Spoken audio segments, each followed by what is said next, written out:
Assalamualaikum warahmatullahi wabarakatuh. Waalaikumsalam warahmatullahi wabarakatuh. Alhamdulillahirabbil alamin. Wassalatu wassalamu ala asyrafil anbiya'i wal mursalin sayyidina wa habibina wa qudwatina Muhammadin wa ala alihi wa ashabihi wa man tabi'ahum bi ihsanin ila yaumiddin. Subhanaka la ilma lana illa ma 'allamtana innaka antal alimul hakim. Rabbi shrah li sadri wa yassir li amri wa hlul 'uqdatam min lisani yafqahu qawli, amma ba'd. Ma'asyiral muslimin, Bapak Ibu hadirin hadirat rahimakumullah. Alhamdulillah, pada pagi hari ini marilah kita senantiasa menyampaikan rasa syukur kita kepada Allah Subhanahu wa ta'ala atas segala limpahan nikmatnya kepada kita, khususnya nikmat iman, nikmat kesehatan, sehingga pada pagi ini kita bisa mengawali hari kita dengan melaksanakan sholat subuh secara berjamaah. Kemudian kita lanjutkan dengan menghadiri majelis ilmu. Semoga kehadiran kita di majelis yang mulia ini memberikan keberkahan untuk kehidupan kita. Semoga pertemuan kita pada pagi hari ini menjadi salah satu sebab nanti kita dipertemukan di dalam surganya Allah. Amin ya rabbal alamin. Salawat dan salam semoga senantiasa limpahkan kepada uswah hasanah kita, teladan kita, baginda agung Nabi Muhammad sallallahu alaihi wasallam, para keluarga, sahabat, tabi'in, dan orang-orang yang senantiasa mengikuti ajaran beliau. Semoga kita semuanya yang hadir di majelis ini termasuk orang-orang yang telah mendapatkan syafaat dari Rasulullah atas izin Allah. Amin Allahumma amin. Bapak Ibu hadirin hadirat rahimakumullah, kurang dari 10 hari lagi kita akan masuk bulan Ramadan. Yang perlu kita siapkan adalah bagaimana kita membekali diri kita dengan ilmu sebelum kita melaksanakan puasa Ramadan. Karena amalan itu ketika tidak didasari dengan ilmu, maka potensi untuk tidak diterima itu sangat besar. Syekh Ibnu Ruslan dalam kitab Zubatnya menyampaikan, wa kullu man bi ghairi ilmin ya'malu amaluhu mardudatun la tuqbalu. Bahwa setiap orang yang beramal tanpa didasari dengan ilmu, maka amalannya ditolak dan tidak diterima oleh Allah Subhanahu wa ta'ala. Baik, kita akan lanjutkan kajian fikih puasa. Pagi ini kita akan membahas, setelah sebelumnya kita membahas tentang keutamaan Ramadan, tentang keutamaan puasa, maka pada pagi hari ini kita akan melanjutkan kajian kita bagaimana kita memahami tata cara puasa. Kita sampai poin syarat wajib puasa. Syarat wajib puasa itu ada 3. Yang pertama adalah Islam. Jadi yang wajib berpuasa itu adalah seorang muslim. Artinya seorang non-muslim tidak ada kewajiban berpuasa. Kemudian yang kedua berakal. Akalnya waras, tidak bermasalah. Orang gila tidak wajib berpuasa. Yang ketiga adalah balik. Anak-anak yang belum balik belum mendapatkan kewajiban berpuasa. Ketika orang sudah memenuhi 3 syarat ini, jadi dia seorang muslim, dia berakal, dia balik, maka wajib melaksanakan ibadah puasa. Dalilnya adalah sabda Rasulullah sallallahu alaihi wasallam, rufi'al qalamu an thalathatin. Catatan amal tidak berlaku bagi 3 orang. Yang pertama, anin naimi hatta yastayqidu. Orang yang tidur sampai dia bangun. Yang kedua, Wa anis sabiyyi hatta yahtalima, anak kecil sampai dia balik. Jadi anak-anak belum wajib berpuasa. Tapi kalau kita punya anak, punya putra atau putri yang belum balik, ya usianya misalnya 7 tahun, 6 tahun, maka meskipun anak kita belum wajib puasa, kita diperintahkan untuk melatihnya berpuasa, termasuk ibadah yang lain. Sholat, ya meskipun belum balik, kita diperintahkan untuk mengajarinya sholat dan melatihnya untuk sholat. Sehingga nanti ketika sudah usia balik, sudah terbiasa melakukan ibadah, termasuk ibadah puasa. Wa 'anil majnuni hatta yaqila. Dan yang ketiga adalah orang gila sampai dia waras dari gilanya. Nah ini syarat wajib puasa muslim, ya, kemudian berakal dan balik. Kemudian ada orang-orang yang boleh tidak berpuasa karena ada udzur. Siapa mereka? Yang pertama adalah dia adalah seorang musafir, orang yang mengadakan perjalanan jauh, orang yang bepergian. Para ulama menjelaskan bahwa jarak yang membolehkan orang untuk tidak berpuasa adalah arba'atu burdin atau 4 pos, setara kurang lebih 81 km. Dalilnya adalah kana Ibnu Umar wa Ibnu Abbas radhiyallahu anhuma yuksirani wa yuftirani fi arba'ati burdin. Ibnu Umar dan Ibnu Abbas radhiyallahu anhuma, beliau berdua ini adalah para sahabat yang agung. Beliau berdua ini mengqashar salat, juga tidak berpuasa, ya, ketika mengadakan perjalanan sejauh 4 pos atau setara dengan 81 km. Nah ini musafir. Nah bagaimana kalau seorang musafir itu, ya, merasa kuat berpuasa karena perjalanan pada masa sekarang itu mudah dan ringan. Misalnya Solo Surabaya, jaraknya mungkin jauh, ya, lebih dari 81 km. Sudah memenuhi seseorang untuk dapat rukhsah tidak berpuasa. Tapi dia kuat berpuasa karena perjalanannya nyaman. Ya, Solo Surabaya itu bisa ditempuh dalam waktu 4 jam. Bahkan saya ada teman yang bisa 3 jam, Bapak Ibu, Solo Surabaya. Dalam kondisi seperti itu bagaimana? Ya, dia merasa mampu berpuasa, maka dibolehkan bagi dia untuk berpuasa. Ya, dibolehkan bagi dia untuk berpuasa. Bahkan puasanya yang dia lakukan itu lebih baik meskipun dalam kondisi safar, ketika dia memang kuat untuk berpuasa. Alasannya adalah yang pertama, karena puasanya dilakukan pada bulan yang mulia, bulan Ramadan. Kemudian yang kedua adalah mengqadha puasa itu bukan perkara mudah, bukan perkara ringan, berat. Ya, tidak puasanya enak, bisa makan, bisa minum, tapi menggantinya itu yang berat. Maka bagi musafir yang merasa kuat untuk berpuasa, dibolehkan baginya untuk berpuasa.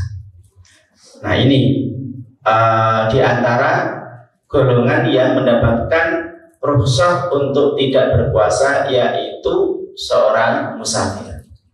Kemudian yang kedua adalah orang sakit. Orang sakit di sini maksudnya adalah sakitnya itu memang sakit yang memberatkan kalau dipakai untuk puasa. Ya. Misalnya kalau puasa bisa menyebabkan sakitnya tambah parah, atau sembuhnya semakin lama. Maka bagi orang seperti ini boleh tidak berpuasa. Nah, sebaiknya dikonsultasikan dengan dokter. Ya, bagaimana saran dari dokter? Apakah kita itu diizinkan puasa atau tidak? Ya, yang lebih tahu kondisi kesehatan kita adalah dokter yang punya ilmunya. Kemudian yang ketiga adalah wanita hamil dan menyusui. Ini adalah salah satu yang mendapatkan rukhsah tidak berpuasa. Seorang wanita yang sedang hamil atau wanita yang menyusui. Musafir, kemudian orang sakit, wanita hamil dan menyusui mendapatkan rukhsah untuk tidak berpuasa, tapi diwajibkan untuk mengqadha puasanya di luar Ramadan. Ya, 3 golongan ini ya: musafir, orang sakit, wanita hamil dan menyusui. Kemudian di antara yang mendapatkan rukhsah tidak berpuasa lagi adalah laki-laki atau perempuan lanjut usia, sudah sepuh, tidak kuat puasa, maka dibolehkan untuk tidak berpuasa.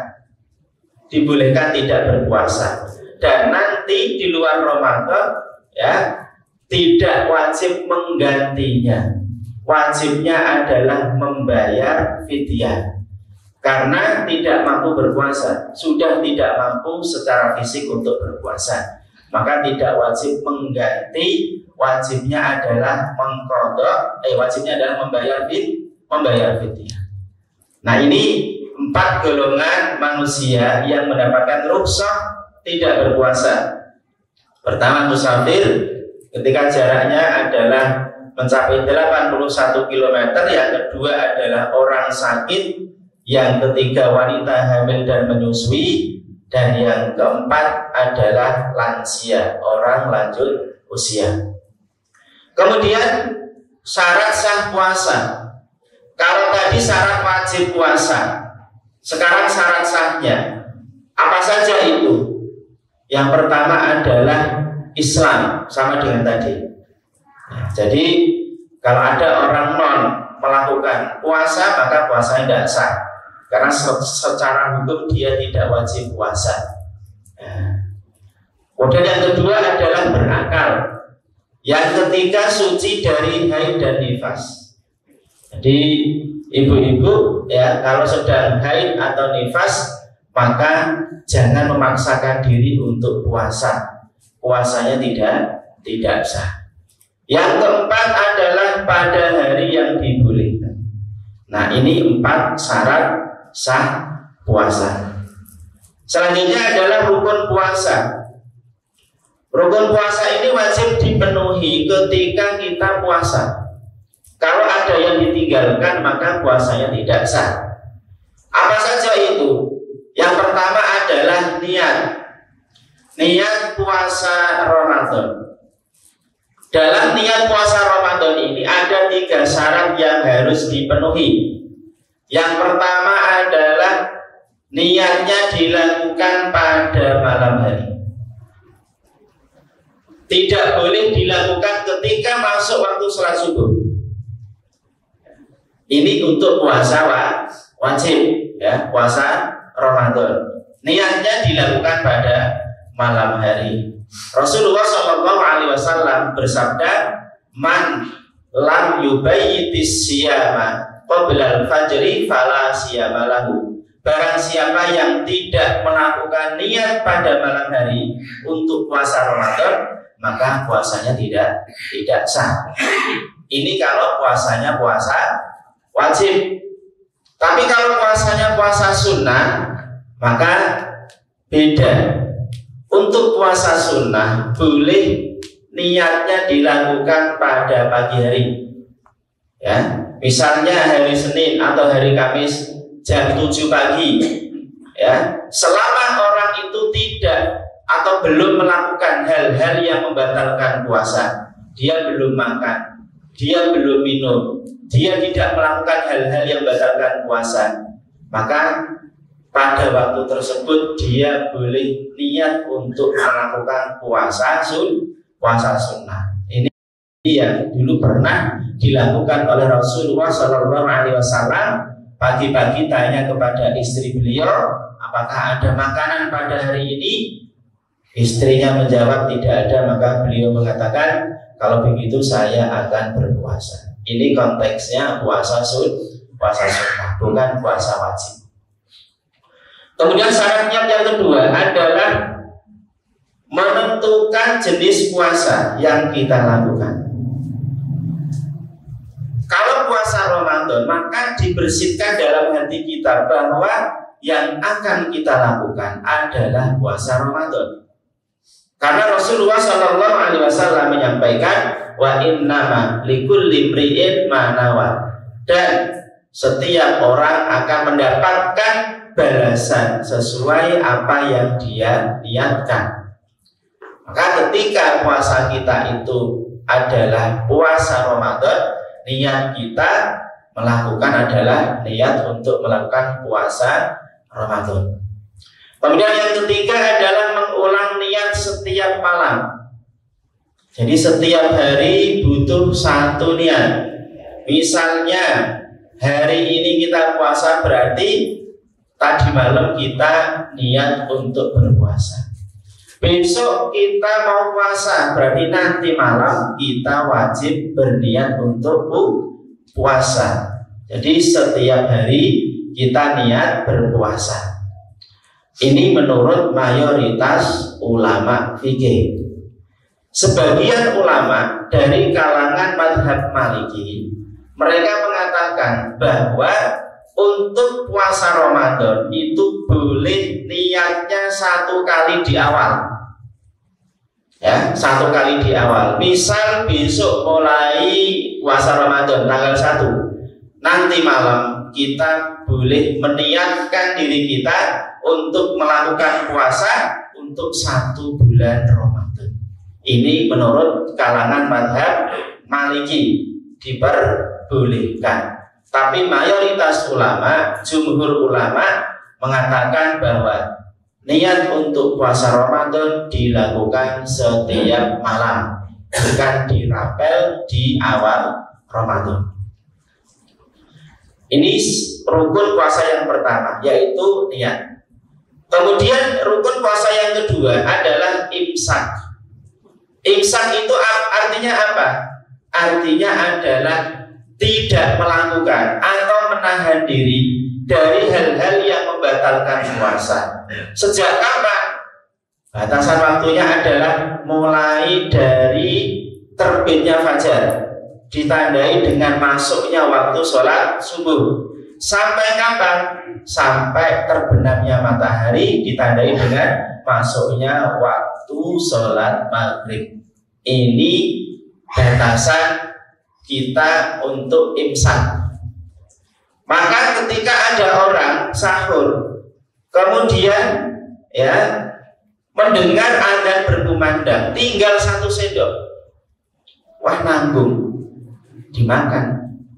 Maka karena sudah masuk waktu sholat subuh, puasanya tidak sah. Jelas para ulama menyepakati bahwa yang dinamakan puasa itu adalah imsak, al-imsaku anil muftirati, ya, min tulu'il fajri ila ghurubi syamsi. Menahan diri dari hal-hal yang batalkan puasa sejak mulai dari terbitnya fajar sampai terbenamnya matahari. Lah ini kok sudah mendengar adzan berkumandang masih melanjutkan makannya dengan alasan nanggung, maka tidak sah. Maka ketika kita sahur, ya, kita hendaknya punya jadwal masuknya waktu sholat, sehingga kita berhati-hati. Jangan sampai ketika adzan subuh sudah berkumandang kita masih mengkonsumsi makanan atau minuman. Menahan diri dari hal-hal yang membatalkan puasa sampai nanti masuk waktu sholat maghrib. Misalnya ibu-ibu tinggal 2 menit masuk waktu sholat maghrib, qadarullah datang bulan, ya, maka puasanya batal. Insya Allah sudah dapat balasan pahala dari Allah. Ya meskipun puasanya batal. Bapak Ibu yang dirahmati Allah Subhanahu wa taala. Nah, ini rukun puasa. Dua rukun ini, niat kemudian imsak, ini harus dilakukan bagi orang yang puasa Ramadan. Kalau tidak, maka puasanya tidak sah. Kemudian selanjutnya adalah perkara yang membatalkan puasa. Ini ada dua macam, ada dua kategori. Kategori yang pertama adalah pembatal puasa yang mewajibkan qadha dan kafarat. Mewajibkan qadha, mewajibkan mengganti puasa plus ditambah kafarat, semacam denda. Ini ada satu jenis pembatal puasa yang mewajibkan qadha dan kafarat, yaitu berhubungan badan antara suami dan istri pada siang hari bulan Ramadan atau ketika dia puasa Ramadan.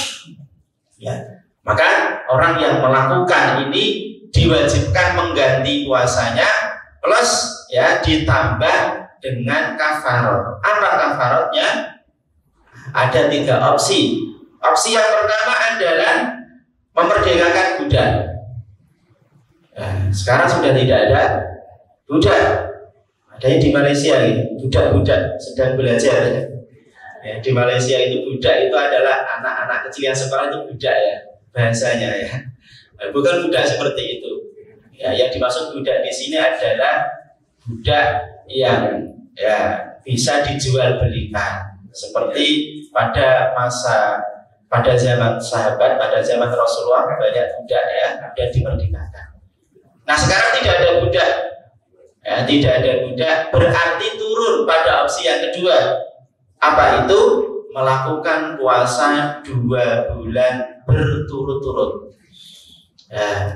Ya kurang lebih 60 hari ya, 60 hari. Nah, ini 2 bulan. Syaratnya berturut-turut Bapak Ibu. Berarti kalau misalnya tinggal 1 hari kemudian libur dulu, ya, maka mengulang dari awal karena harus berturut-turut. Kalau opsi yang kedua ini tidak mampu juga, berarti ada opsi yang terakhir, yaitu memberi makan 60 orang miskin. Ini kafarat bagi orang yang melakukan hubungan badan ketika dia berpuasa. Kemudian kategori pembatal puasa yang kedua adalah pembatal puasa yang mewajibkan qadha saja. Apa itu? Yang pertama, makan dan minum secara sengaja. Kalau nggak sengaja bagaimana? Misalnya lupa, ya, lupa kalau sedang puasa. Hari yang pertama puasa misalnya tanggal 1 Ramadan, ya, siang-siang ada makanan kemudian makan, ya, kemudian minum. Ya, setelah itu baru ingat, loh ini kan sudah masuk bulan Ramadan, maka puasanya tetap sah dan tetap dilanjutkan karena apa? Tidak batal. Kenapa? Karena olehnya makan dan minum karena lupa, tidak disengaja. Nah, itu rezeki dari Allah Subhanahu wa ta'ala. Tapi kalau pura-pura lupa, ya batal ya. Ini kalau lupa, ya benar-benar lupa maka tidak batal. Kemudian yang kedua adalah sampainya sesuatu yang terlihat oleh mata pada rongga yang terbuka. Mulut kita kemasukan air, ya, hidung kita kemasukan air, telinga kita kemasukan air, maka membatalkan puasa kita. Termasuk ketika kita berwudu, istinshaq, memasukkan air ke dalam hidung, harus hati-hati. Rasulullah SAW mengingatkan bagi orang yang berwudu tidak boleh berlebih-lebihan memasukkan air ke dalam hidung ketika dia kondisi puasa.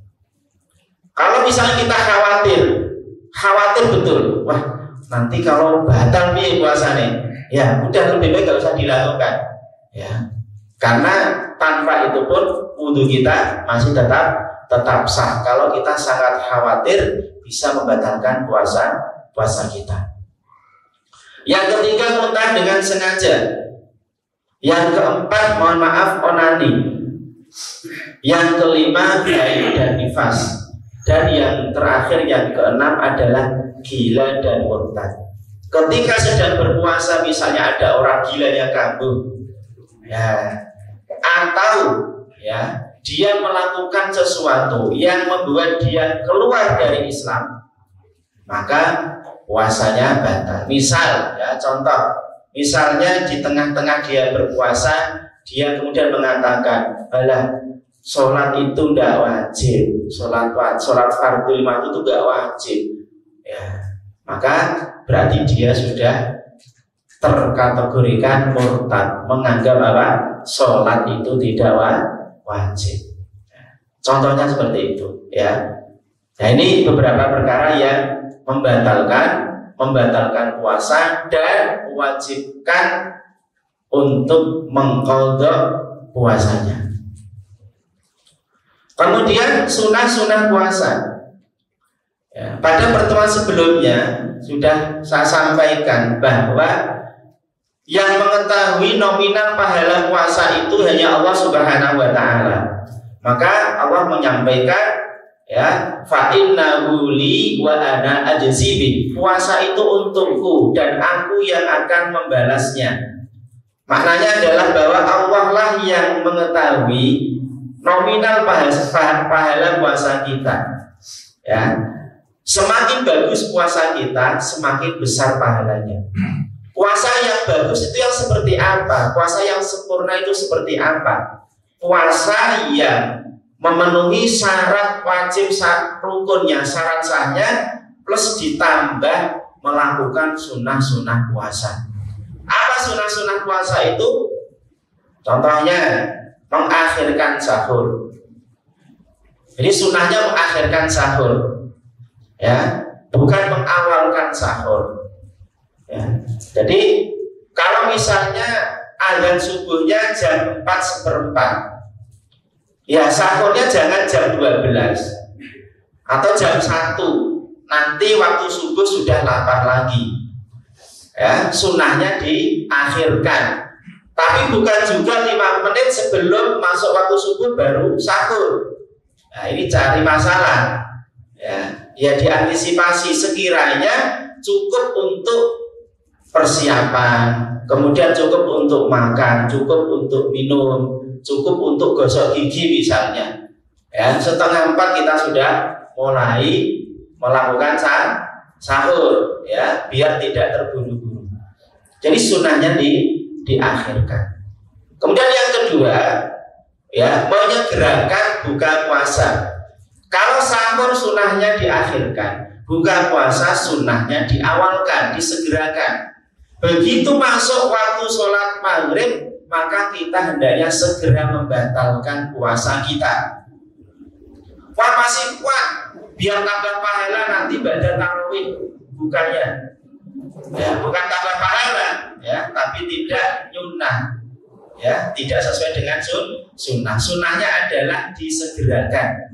Meskipun saat itu kita tidak langsung makan berat, yang penting dibatalkan. Minum, ya makan makanan ringan dulu, ya, kurma dan lain sebagainya.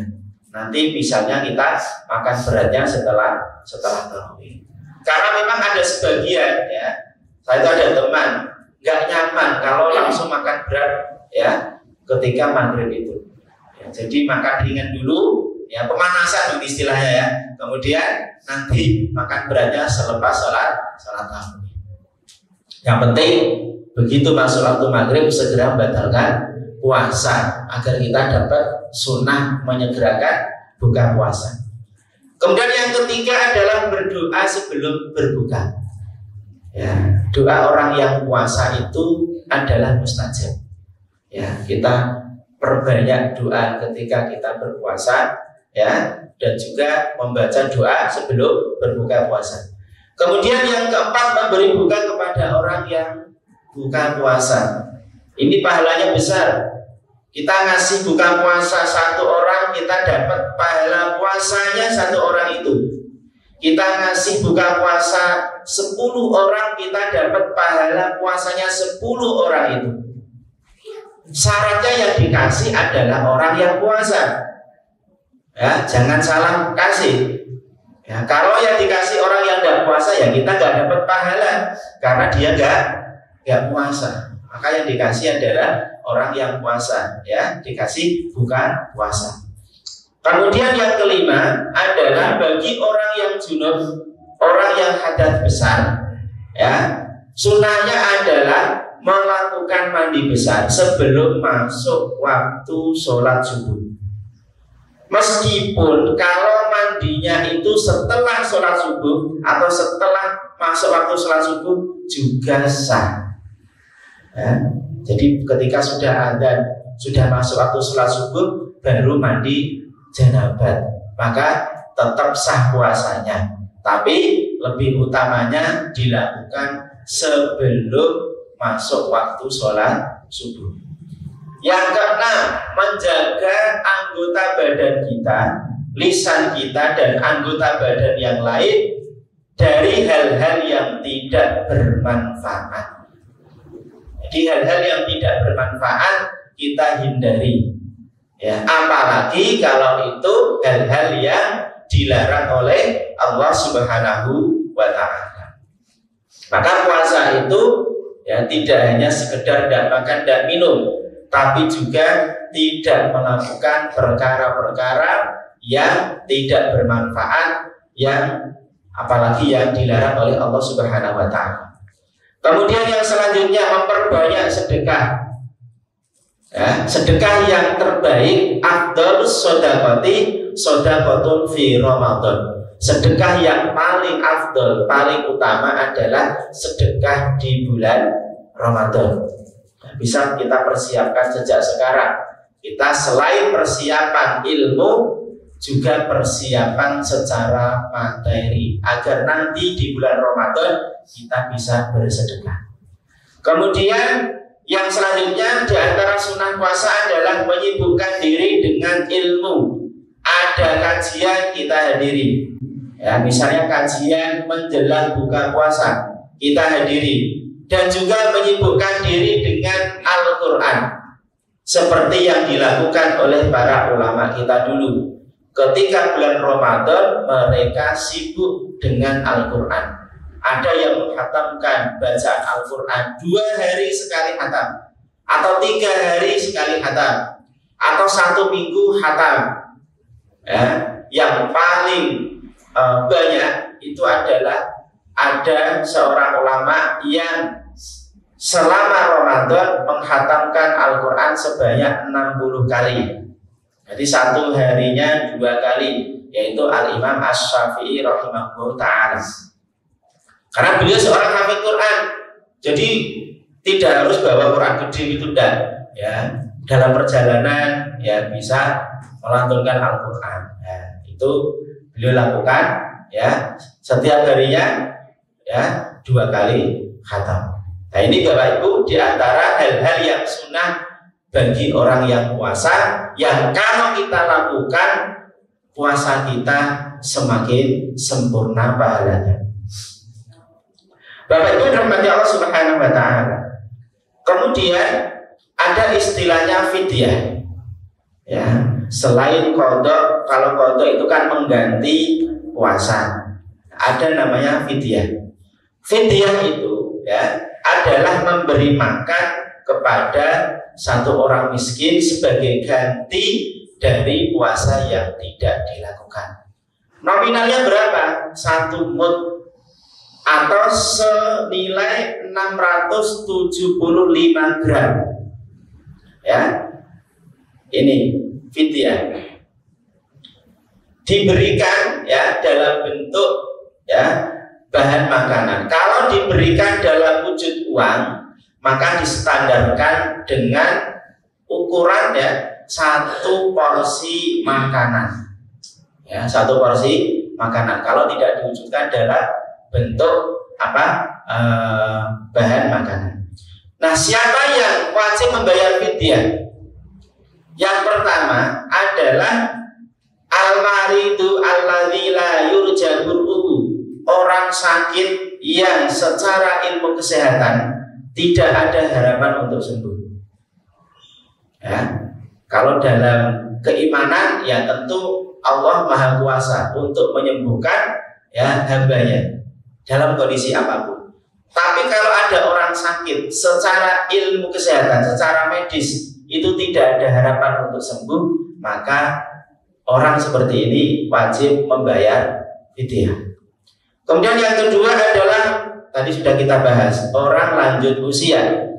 Ya, orang lanjut usia. Yang ketiga, wanita hamil atau menyusui.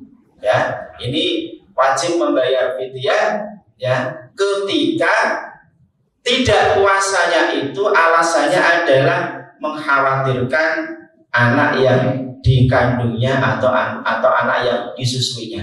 Maka dia wajib mengqadha puasanya, ditambah wajib juga membayar fidyah. Yang keempat ya, para ulama menyampaikan bahwa di antara orang yang wajib membayar fidyah lagi adalah orang yang punya tanggungan puasa ya, tidak mengqadhanya sampai tiba Ramadan berikutnya.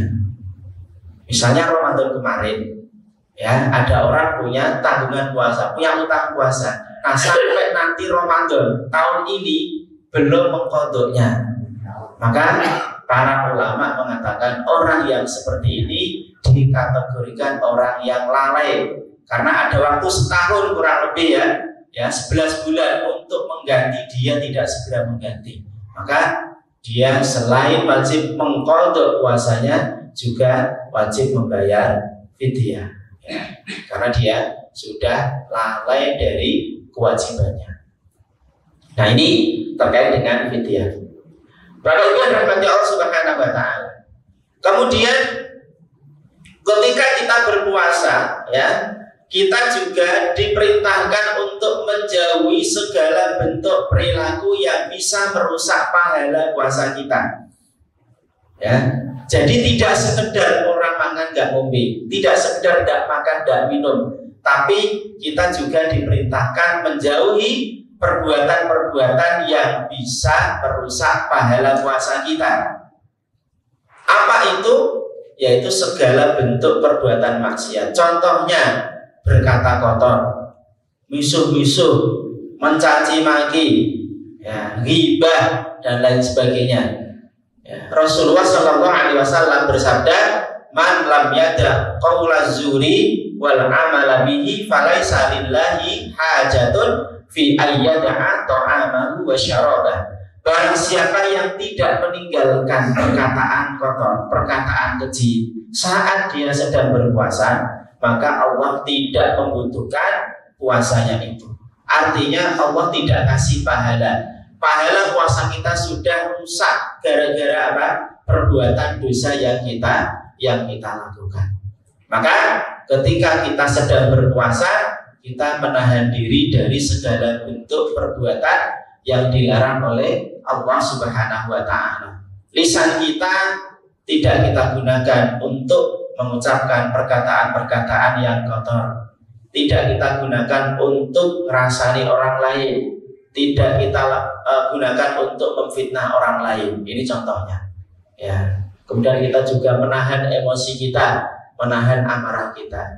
Ya. Mata kita jaga, jangan sampai melihat hal-hal yang dilarang oleh Allah. Juga telinga kita, jangan sampai mendengarkan perkara-perkara yang dilarang oleh Allah Subhanahu wa ta'ala. Kemudian tadi sudah saya sampaikan bahwa puasa kita kalau ingin sempurna pahalanya, maka hendaknya kita melakukan amalan-amalan sunnah. Tadi sudah banyak kami sampaikan, termasuk pada pertemuan sebelumnya sudah kami sampaikan juga amalan sunnah yang besar pahalanya di bulan Ramadan. Itu diantara adalah sholat tarawih. Sholat tarawih ini hanya ada di bulan Ramadan. Ya, pahalanya besar, apalagi kalau dilakukan secara berjamaah. Kita akan mendapatkan pahala sholat sepanjang malam. Ya, kalau dilakukan secara berjamaah. Kemudian di 10 hari yang terakhir iktikaf. Ini juga termasuk amalan sunnah yang rutin dilakukan oleh Rasulullah Shallallahu Alaihi Wasallam. Setiap 10 hari terakhir Ramadan, beliau Rasulullah selalu iktikaf. Istri-istri beliau juga iktikaf. Para sahabat beliau juga iktikaf. Ya. Ini adalah amalan-amalan sunnah yang bisa menyempurnakan pahala puasa kita. Ya, kalau kita lakukan semakin besar pahalanya di sisi Allah Subhanahu Wa Taala. Kemudian yang perlu kita lakukan lagi adalah kita hendaknya menjaga semangat kita. Semangat ibadah kita itu kita jaga sampai akhir Ramadan. Biasanya seringnya semangat itu meluap-luap di awal. Ya, sholat tarawihnya sampai gelar tikar. Ya, masih kurang, pakai pasang teratak ya untuk tempat jamaah sholat tarawih. Ini awal-awal. Masuk pada pekan yang kedua sudah mulai surut, menyusut jamaahnya. Ya, puncaknya di 10 hari terakhir. Biasanya semakin maju softnya. Maka ini yang harus kita jaga. Ya, karena Allah Subhanahu Wa Taala menjadikan Ramadan itu di akhirnya, ya, detik-detik akhir Ramadan itulah justru itu adalah waktu-waktu yang utama untuk ibadah. Ya, khususnya malam Lailatul Qadar. Itu Allah taruh di akhir, Bapak Ibu, di 10 hari terakhir. Ya, hikmahnya kenapa Allah menaruh Lailatul Qadar itu di 10 hari terakhir? Hikmahnya adalah agar kita itu semangat ibadahnya sampai akhir Ramadan. Ya, bisa dibayangkan kalau misalnya Lailatul Qadar itu ada di 10 hari yang pertama. Maka 10 hari yang kedua, 10 hari yang ketiga, ya, bisa dipastikan masjid-masjid kosong. Karena apa? Sudah dapat Lailatul Qadar di awal. Nah, ini ditaruh di akhir saja, banyak masjid yang kosong. Ya, sudah diiming-imingi bahwa orang yang melakukan ibadah pada Lailatul Qadar itu khairun min alfi syahr, lebih baik dari 1000 bulan. Ya, karena umat terdahulu, Bapak Ibu, itu usianya panjang-panjang, ada yang mencapai ribuan tahun. Ya, ada sebuah riwayat bahwa ada seorang laki-laki yang dulu, ya, ini terjadi pada umat terdahulu sebelum umat Rasulullah SAW. Ada seorang laki-laki selama 1000 tahun, kalau siang itu jihad, kalau malam ibadah. Itu dilakukan terus sampai 1000 tahun. Maka kemudian Rasul itu merasa, dalam tanda kutip, merasa iri. Dengan ini kok usianya panjang banget. Sementara umur dari umatku itu kisaran 60 sampai 70. Lah ini sampai ribuan tahun. Ya, bekal ibadahnya berarti semakin besar.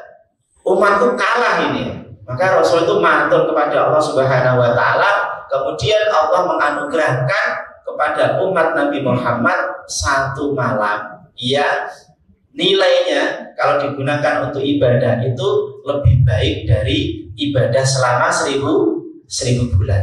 Dikasihkanlah kemudian Lailatul Qadar kepada kita. Nah, kita sudah dikasih Lailatul Qadar kok masih bermalas-malasan untuk ibadah. Nah, ini berarti yang bermasalah adalah kita. Ya, kalau kita bisa sholat sunnah pada Lailatul Qadar, pahala sholat sunnah kita lebih baik dari pahala sholat sunnah selama 1000 bulan. Kalau kita sedekah, berarti sedekah kita lebih baik dari sedekah selama 1000 bulan. Maka kita harus menjaga semangat ibadah kita sampai akhir Ramadan.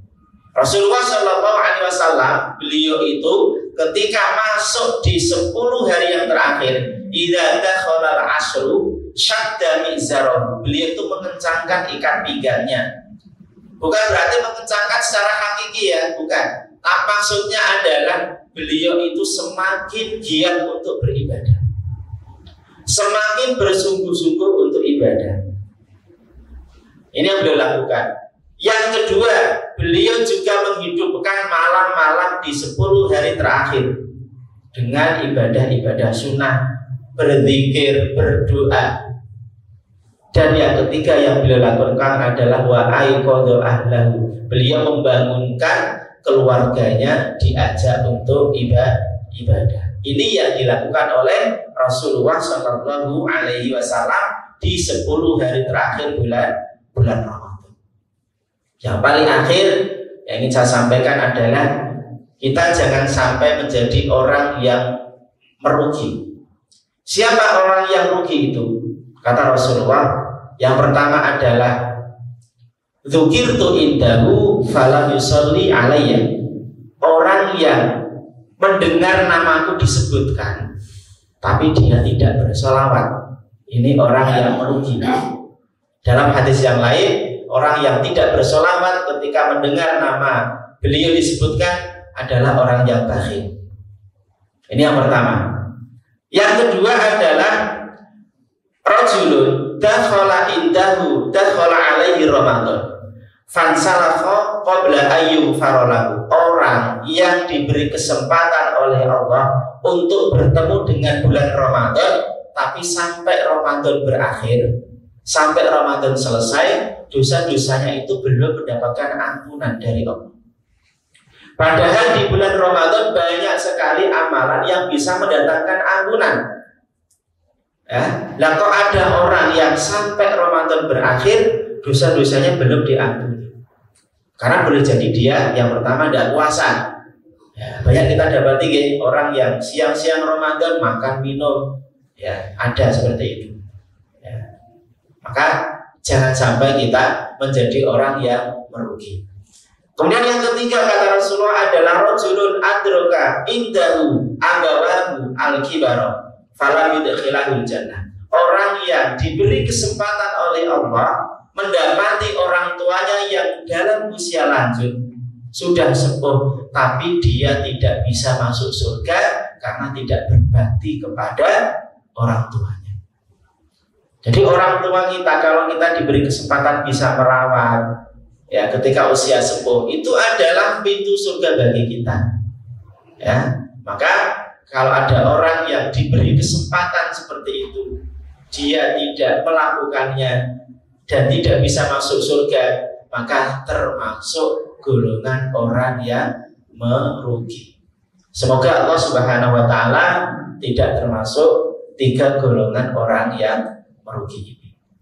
Bapak Ibu hadirin hadirat rahimakumullah, ini beberapa hal terkait dengan bagaimana kita mempersiapkan diri kita, membekali diri kita untuk menyambut bulan Ramadan. Kita bekali diri kita dengan ilmu sehingga puasa yang kita lakukan menjadi puasa yang benar.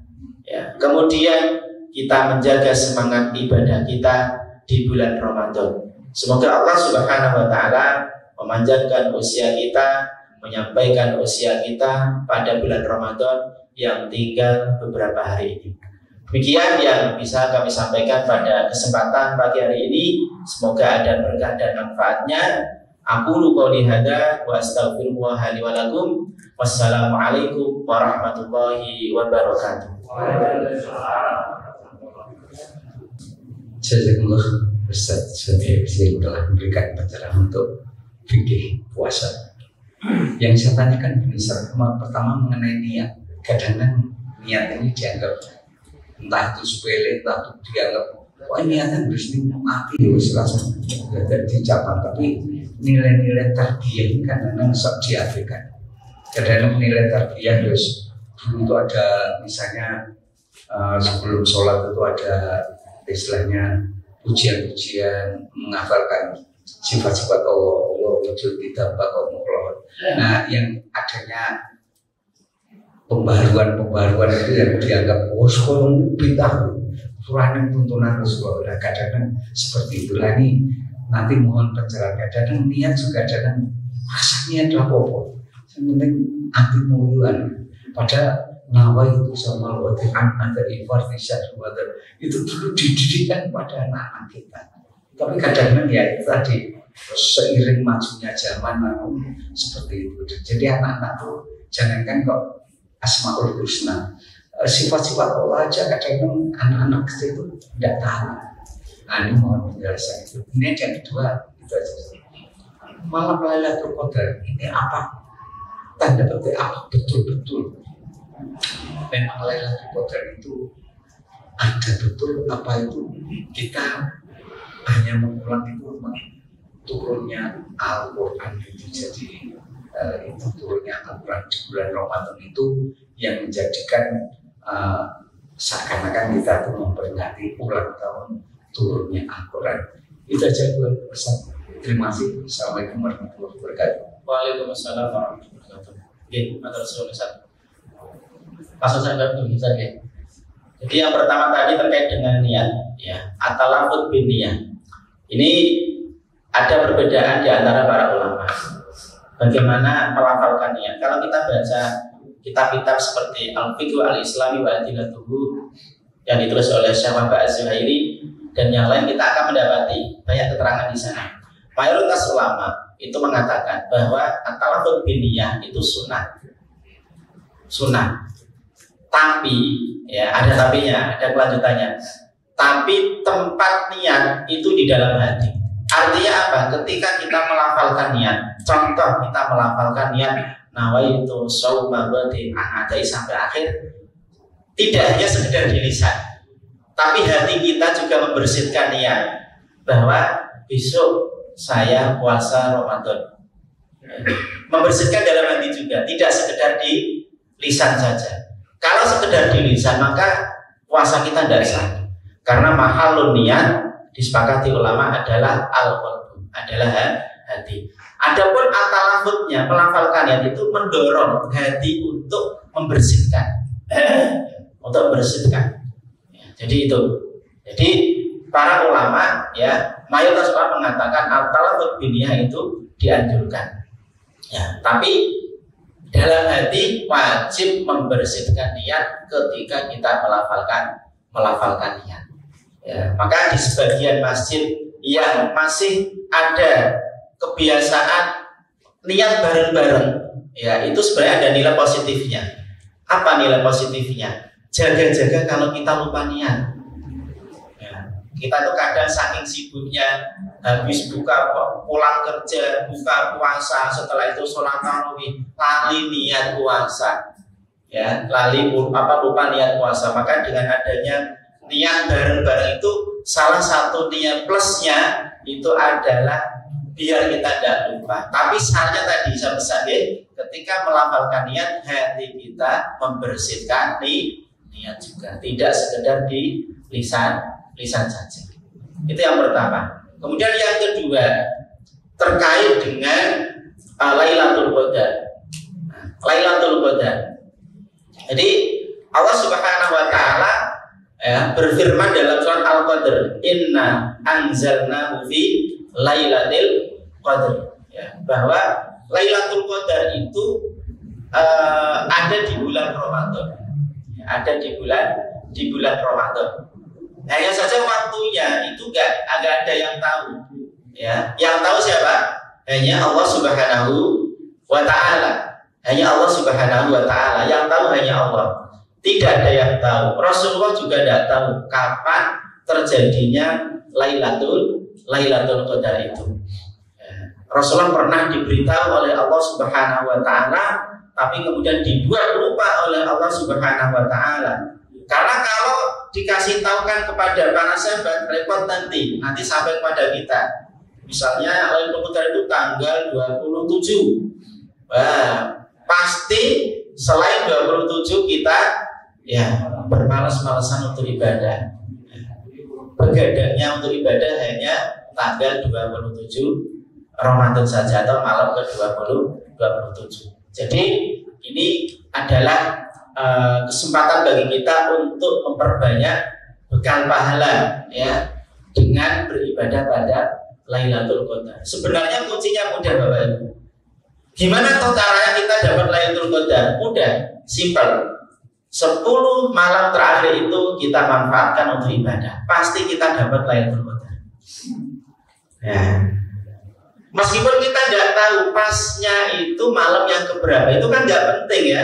Kita nggak penting tahu Lailatul Qadar tanggal sekian, nggak penting. Yang penting 10 malam terakhir kita hidupkan malamnya dengan ibadah. Pasti kita dapat Lailatul Qadar. Ya, tidak penting kita tondono apa ya bumbugi ya Lailatul Qadar. Kita nyari tandanya tapi malah nggak bersemangat untuk ibadah.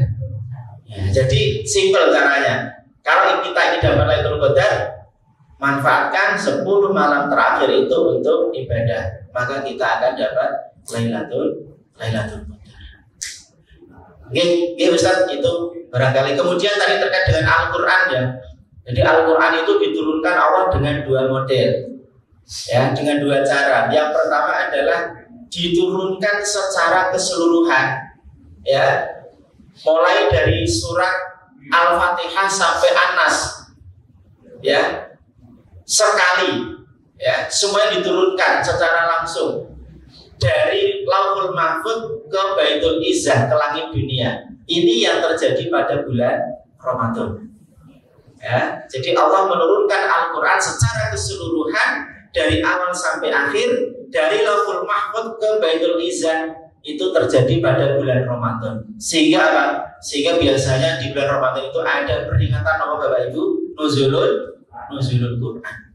Kemudian model turunnya Al-Quran yang kedua, Allah menurunkan Al-Quran itu secara berangsur-angsur, tidak langsung semuanya dan, tapi sedikit demi sedikit diturunkan kepada Rasulullah melalui malaikat Jibril. Nah, ini 2 model atau 2 cara Allah menurunkan Al-Quran Al-Karim. Makatan bahwa alam Islam. Bapak Ibu, demikian tadi penjelasan-penjelasan yang insya Allah kita bisa memahami dan kita niatkan agar supaya ibadah di bulan Ramadan kita lebih bermakna dan diridai oleh Allah Subhanahu wa taala dengan berlandaskan ilmu-ilmu yang telah disampaikan. Kita akhiri kajian pagi hari ini dengan membaca bacaan hamdalah dan doa kafaraah majelis. Alhamdulillahirabbil alamin. Subhanakallahumma wa bihamdika asyhadu an la ilaha illa anta astaghfiruka wa atubu ilaik. Assalamualaikum warahmatullahi wabarakatuh.